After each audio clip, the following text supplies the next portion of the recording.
La résistance à l'oppression est un droit naturel. Donc lorsque, en 2001, le Parlement français donne un nom et un statut au crime, il franchit enfin un pas décisif. Il dit que ce fut, que c'est un crime contre l'humanité, un crime contre tous les hommes, de toutes les époques.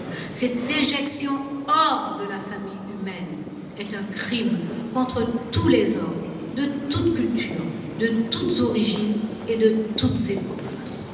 Aujourd'hui, ce crime contre l'humanité, il nous faut le documenter de plus en plus.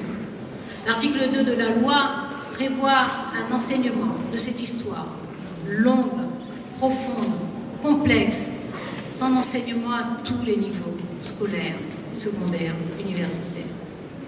Il prévoit aussi de développer la recherche et la coopération.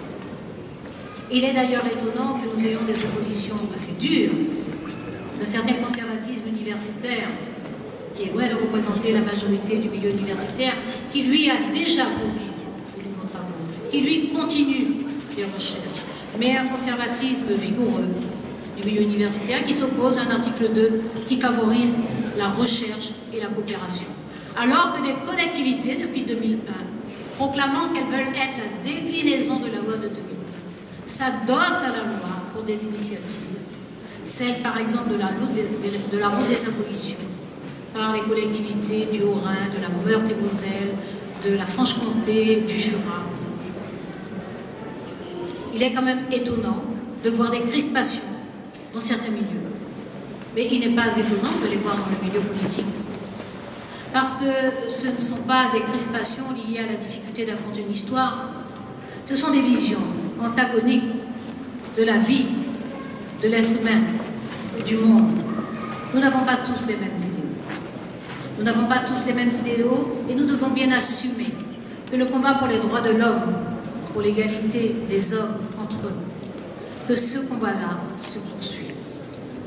La première mondialisation économique a généré une mondialisation de la pensée, des luttes, des armes, des causes, la liberté, les libertés, l'égalité entre les hommes, l'égalité entre les hommes et les femmes, les rapports entre les cultures.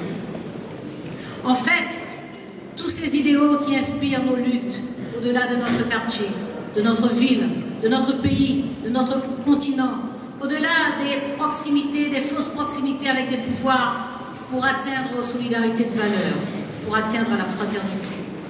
Les sociétés qui ont connu l'esclavage sont des sociétés plurielles, de fait, de force, mais elles le sont restées après, par choix et par ces luttes, parce qu'elles ont servi cette injonction de Louis Delgrès, colonel guadeloupéen de l'armée française.